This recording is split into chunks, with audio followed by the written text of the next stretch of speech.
After months of anticipations, the new Star Wars game Star Wars Hunters is finally available to be downloaded for free. But before you go rushing to your iOS or Android Play stores, this is a soft beta release that is only applicable in India, the Philippines, Malaysia and Indonesia. And is only available in the Google Play Store, so it's pretty difficult to download and play if you're not in these countries. But that didn't stop us from being able to get some gameplay anyway, and after playing a few matches, I gotta say it leans towards it being pretty good.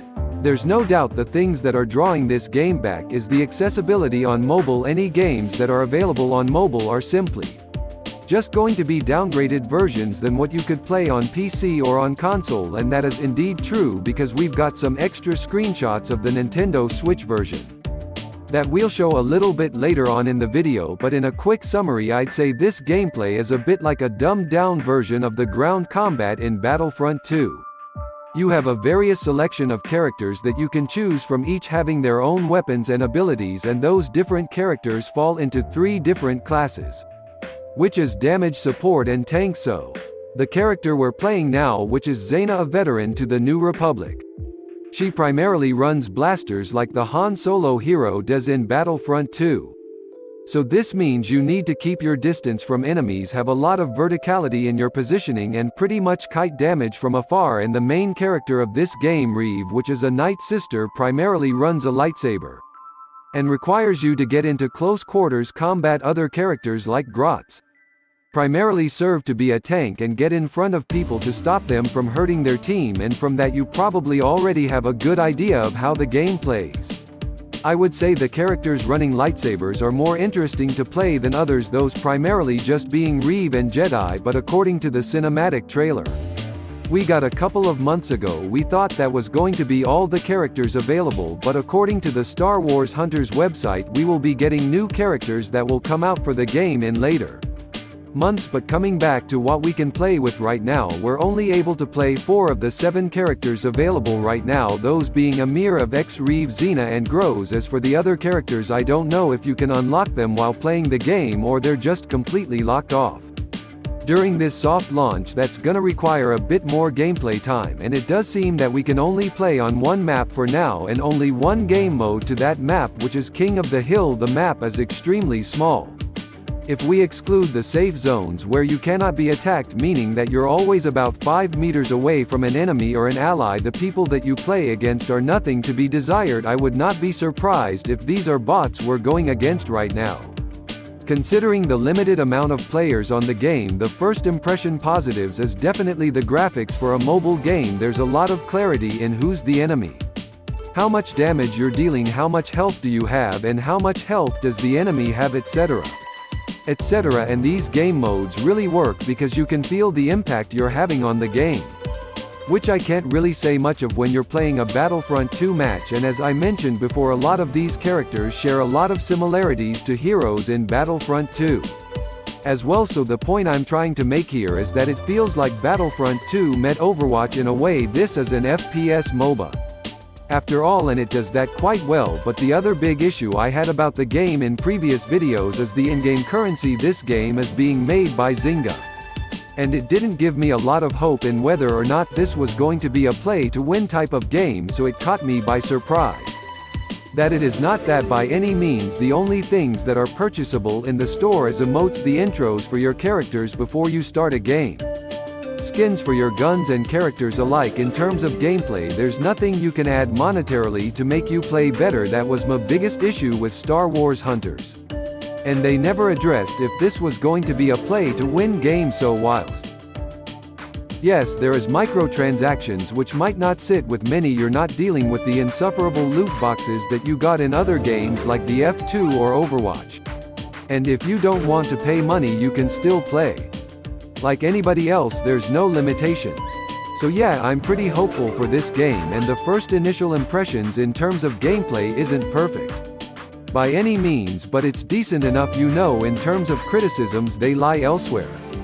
Now, whilst the game does graphics and clarity pretty well, the core of the gameplay feels relatively flat, whilst the camera follows your character pretty smoothly. The animations do not they're clunky, they're either too slow or too fast. It's kind of hard to telegraph what a player is doing and where they'll be after they've finished an ability. And looking at enemies and teammates trying to look around as fast as possible to see who they can shoot looks pretty clumsy.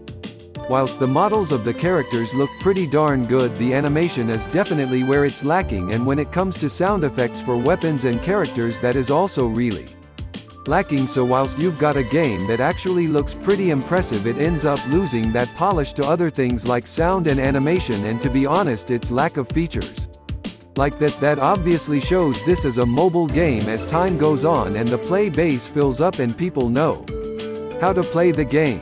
I think there'll be a lot of substance to Star Wars Hunters that'll keep people coming back. The arena-based FPS MOBA genre on mobile is definitely lacking, especially when we're being flooded with BRS like Fortnite and PUBG. Star Wars Hunters is a breath of fresh air for what I hopes to be a really good Star Wars live service game.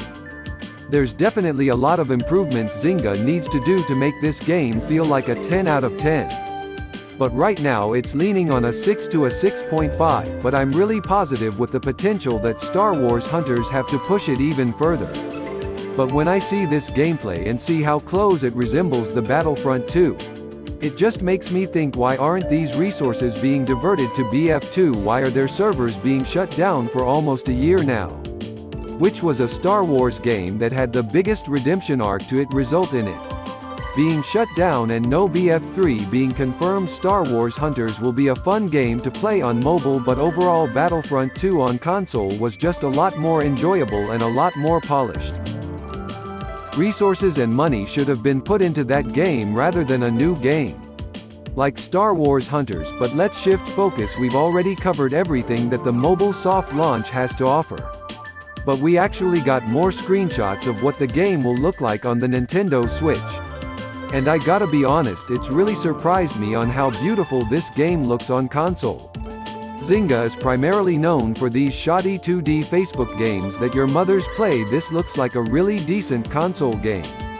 To me, something I would never expect Zynga to make, so when the game is looking this stunning on the Nintendo Switch, they gotta clean up the animations and make the game a lot smoother to look at. This could do so well. And they're so close to getting it really cleaned up. I just don't think it's going to be happening in the full launch in early 2022.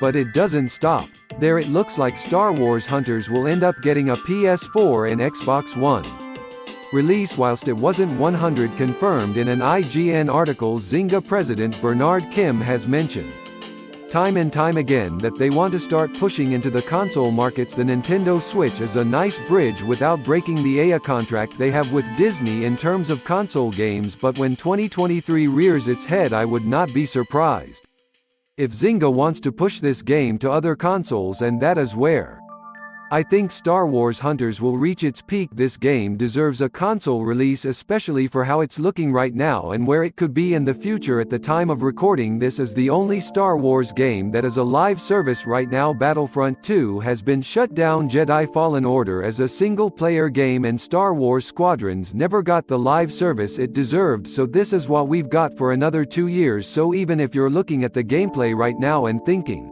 I'm not gonna play this, that's fine. Go ahead and pick up Halo Infinite. It just came out yesterday. But if you're looking for another Star Wars shooter to come out real soon, don't hold your breath. This is what we've got so far, and honestly, it could be worse, but it could be a lot better too, so fingers crossed for Star Wars Hunters. I really hope the full launch shows a lot more of its potential, and this is where I pass the question over to you guys. What do you think about this gameplay of Star Wars Hunters? Is it better than what you expected? Are you happy that it's not a pay-to-win game, or are you still not convinced? Do you still think it looks like a really boring mobile game? And what do you believe it needs to offer to make it stand out in all the other FPS MOBAs out there? Let me know your thoughts and opinions in the comments down below, and of course join our Discord if you want to join in on everything Star Wars. We've got everything. You can also download this game, and I will provide the link. Code will be in the pinned comment down below. But with that all said and done, guys, you've been watching Alex Palaganas Trabajo, and I'll see you in the next video. Take care, guys. Thank you for watching my vlog. don't forget to subscribe, like, and share this video.